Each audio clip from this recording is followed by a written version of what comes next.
میں ہوں سلمان رشید اور یہ ہے ایک مسافر کی دنیا۔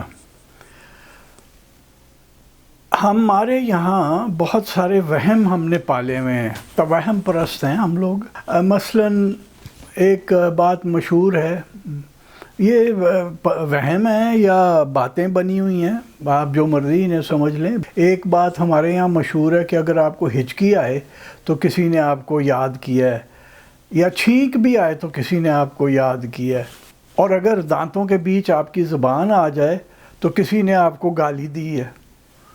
تو جی اے گل ہے تو پھر میں تو روز ہی گالاں پہندیاں نے، کیونکہ میری زبان یا یہ ہونٹوں کی ایک سائڈ جو ہے وہ تقریباً روز ہی دانتوں میں آتی ہے۔ میرا خیال ہے کوئی مینوفیکچرنگ ڈیفیکٹ ہوگا دانتوں میں یا زبان میں۔ اچھا، پھر ہمارے یہاں یہ بھی ہے کہ اگر آپ ٹوٹے ہوئے شیشے میں اپنی شکل دیکھیں تو وہ شگون اچھا نہیں ہے، کوئی برا کام آپ کے ساتھ ہوگا۔ اور میں آپ کو بتاؤں کہ میں جب فوج میں تھا تو وہ اپنے کمرے میں بیٹھ کے ہمیں شیو کرنی ہوتی تھی، کیونکہ جو پیچھے ٹوائلٹ تھا وہ 2 آفیسرز استعمال کرتے تھے، تو آپ یہی کرتے تھے کہ شیو کم سے کم کمرے میں کر لیں تاکہ کم سے کم وقت کے لیے آپ ٹوائلٹ کو انگیج رکھیں۔ تو جو میرا شیشہ ہوتا تھا جس میں میں شیو کرتا تھا وہ ایک بار ٹوٹ گیا، تو میرے آرڈلی نے مجھے کہا کہ یہ نیا شیشہ لانے کی ضرورت ہے۔ اس زمانے میں کتنے کا 70s میں آتا ہوگا 4-5 روپے کا شیشہ، وہ اتنا سا۔ تو میں نے کہا چھوڑ اس پہ، ٹھیک ہے بھائی، میں نے شیو ہی کرنی ہوتی، میں نے کون سی اپنی بوتھی چیک کرنی ہے بار بار۔ تو کچھ دن گزر گئے نا، تو وہ کئی بار اس نے مجھے کہا کہ سر شیشہ نیا لے آنا چاہیے۔ تو میں نے کہا کہ نہیں، کوئی لوڑ نہیں ہے۔ تو مجھے ایک دن کہندا سر شگون چنگا نہیں ہے، تواڈے نال کچھ پیڑا ہوئے گا۔ تے فوج وچ میرے نال پیڑا ہی ہویا، لیکن وہ بھی اچھا ہی ہوا کہ میں نے فوج چھوڑ دی، ورنہ جیسے میرا ایک کورس میٹ، اس نے سٹاف کالج بھی کیا ہوا تھا لیکن وہ میجر سے اوپر جا ہی نہیں سکا۔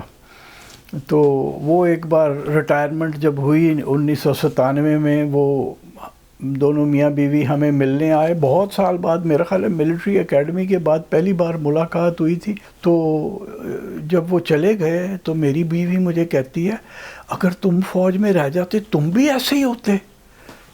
تو وہ ٹوٹے ہوئے شیشے میں دیکھنے سے میرا خیال ہے میرا کام سد ہو گیا، باقیوں کا شاید نہیں ہوتا ہوگا۔ اچھا، پھر ایک یہ ہے کہ اگر اتفاق سے آپ کی ایک جوتی کے اوپر دوسری جوتی آ گئی ہے نا، تو سفر آ رہا ہے آپ کا کوئی، اور وہ جو اوپر والی جوتی کا جو بھی سمت ہے وہ جو ہے آپ کی سفر کی سمت ہوگی۔ تو یہاں کئی بار ہوا ہے، تو زیادہ زیادہ میری جوتی جو ہے وہ تو جنوب کی طرف، دکن کی طرف ہی ہوتی ہے، کراچی چلا جاتا ہوں زیادہ سے زیادہ۔ پھر وہ کہ جی اگر آپ کے ہاتھ میں کھجلی ہے، بائیں ہاتھ میں کھجلی ہے تو دھن نکل رہا ہے آپ کا، دائیں ہاتھ میں کھجلی ہے تو دھن آ رہا ہے۔ اپنے تو کبھی بھی کسی ہاتھ میں کھجلی نہیں ہوئی، کیونکہ نہ دھن کبھی آیا تو نہ کبھی نکلا۔ وہ ایک غربت کی کانسٹنٹ زندگی گزر رہی ہے، بس ٹھیک ہے، مطلب کوئی ایسا رون پٹن نہیں ہے، بس گزر رہی ہے۔ لیکن یہ کھجلی وجلی کبھی نہیں ہوئی کہ جی آ رہا ہے یا جا رہا ہے۔ اور پیر میں کھجلی ہو تو سنا ہے اس پہ بھی سفر ہوتا ہے، اور یہ اب مجھے نہیں پتہ۔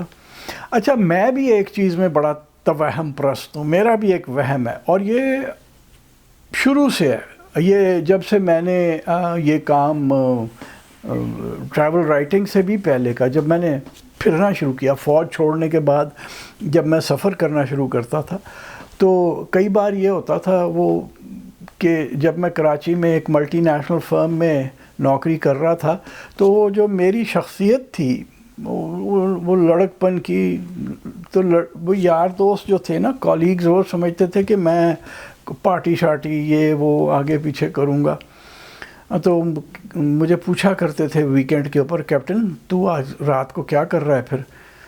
تو میں کہتا تھا یار میں کراچی میں نہیں ہوں گا، میں کہیں جا رہا ہوں، تو وہ پوچھتے تھے کہ کہاں جا رہا ہے، میں کہتا تھا نہیں جا رہا، کہیں نہیں بتانا کہاں جا رہا ہوں، بس جا رہا ہوں کراچی سے باہر.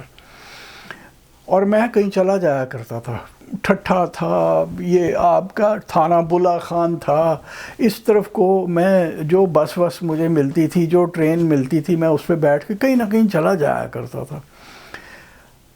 اور آ کے جب میں کسی کو بتاتا تھا نا کہ یار میں فلاں جگہ گیا، وہاں میں نے یہ دیکھا، یہ سارے کراچی والے جو تھے یہ بیچارے میمن بوری، یہ اردو سپیکنگ والے، ان میں سینس آف ایڈونچر اس وقت نہیں تھا. اب سنا ہے کنجھر جھیل پہ چلے جاتے ہیں، لیکن اس وقت بالکل کوئی نہیں تھا.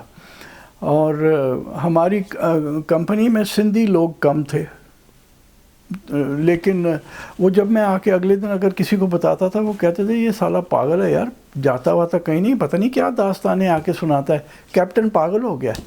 وہ یہ عام تھا. تو میں نے کبھی کسی کو نہیں بتایا جو کچھ بھی کیا، جب بھی کبھی گیا، جانے سے پہلے کبھی کسی کو نہیں بتایا. اور اگر سفر کے دوران بھی مجھے کہیں رستے میں کوئی مل جاتا تھا نا اور پوچھتا تھا کہ جا کہاں رہے ہو، تو میں کہتا تھا بس یہ آگے تک جا رہا ہوں، ابھی واپس آ جاؤں گا 2 منٹ میں، بس یہی ہے جانا. اور اب میں پھر جا رہا ہوں، اور 2 مہینے کے لیے جا رہا ہوں. اور اتنا سا بتا دوں کہ وہ جوتی پہ جوتی جو پڑی تھی، اس کا جو سمت تھی وہ اپنے جنوب کی طرف تھی، دکن کی طرف. تو سندھ کی طرف جا رہا ہوں. یہ بھی میں نے بہت بڑی بات کر دی، میں نے کبھی کسی کو نہیں بتایا تھا کہ میں کہاں جا رہا ہوں. تو دکن کی طرف جا رہا ہوں. اور یہ بھی بتا دوں کہ 2 مہینے بعد جب میں آؤں گا تو پھر میرے پاس بہت کچھ ہوگا لکھنے کو، اور میں نے ایک کتاب لکھنی ہے. چلیں یہ بھی بتا دیتا ہوں کہ ایک ٹریول بک ہے سندھ کے اوپر.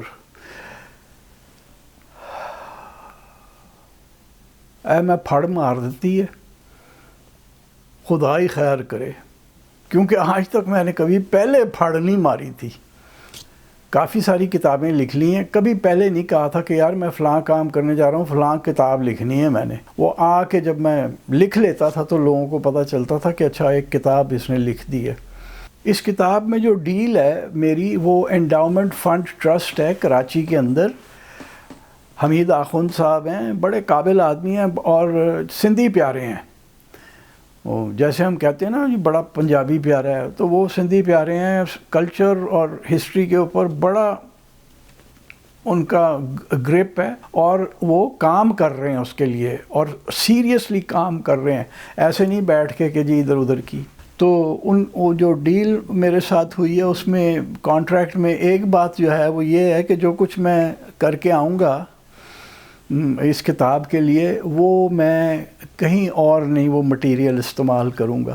تو آپ یہ توقع بالکل نہ رکھیں کہ میں واپس آ کے اس کے اوپر بھی ویلاگز بناؤں گا. اس میں یہ کروں گا کہ لکھنے کے دوران کوئی وقت نکال کے جا کے یہاں پنجاب میں کر کے آ کے آپ کو کوئی نہ کوئی داستانیں سناتا رہوں گا. لیکن یہ جو 2 مہینے ہیں اس میں ہمارے ویلاگز جو ہیں وہ بہت بھی چل گئے نا تو وہ ہفتے میں ایک ہی ہوگا، یا شنیوار کو ہفتے کو یا اتوار کو کسی ایک دن ہوا کرے گا. اور شاید آخر میں پھر آ کے یہ بھی ہو کہ کچھ 1-2 ہفتے ڈرائی گزر جائیں. تو میرے لیے گڈ وشز بھیجیے گا. دانتوں میں میرے زبان جب بھی آئے گی تو میں سوچوں گا کہ وہ گالی تو پڑی ہے، لیکن ہچکی اور چھینک بھی آتی رہنی چاہیے. یاد رکھیے گا کام ہوتا رہے گا، اور نومبر کے بعد پھر چالو ہو جائے گا. تو جاتے جاتے الوداعی نوٹ جو ہے نا وہ یہ ہے کہ وہ چونکہ وہم سے ہم نے شروع کیا تھا نا، ہمارے یہاں مشہور ہے کہ مچھلی کے اوپر اگر آپ نے دودھ پی لیا مچھلی کھانے کے بعد تو پھل بیری ہو جاتی ہے، وہ جو رنگ الٹا سیدھا ہو جاتا ہے نا کھال کا. تو جاتے جاتے ایک الوداعی نوٹ یہ ہے کہ ہمارے یہاں یہ بھی مشہور ہے، وہم جو ہیں ہمارے ان میں، کہ اگر مچھلی کے ساتھ آپ کوئی ڈیری پروڈکٹ کھا لیں، دودھ دہی، تو وہ پھل بیری آپ کو ہو جاتی ہے.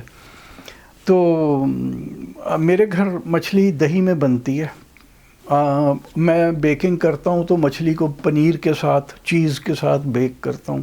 اور ایک صاحب ایسے ہیں بدین میں رہتے ہیں، وہ روزانہ مچھلی کھاتے ہیں، اور میں ایک بار انہیں ملا ہوں کچھ سال پہلے، اور رات کو مچھلی کھاتے ہیں وہ، اور اس کے بعد وہ اچھا بھلا بڑا گلاس، مجھے تو لگتا ہے وہ 1 لیٹر کا گلاس تو ہوتا ہی ہوگا دودھ کا، وہ بھر کے پیتے ہیں۔ کوئی نہیں ہوا، کہتے ہیں جی وہ 25-30 سال سے وہ یہ کام کر رہے ہیں، آج تک تو انہیں نہیں ہوئی۔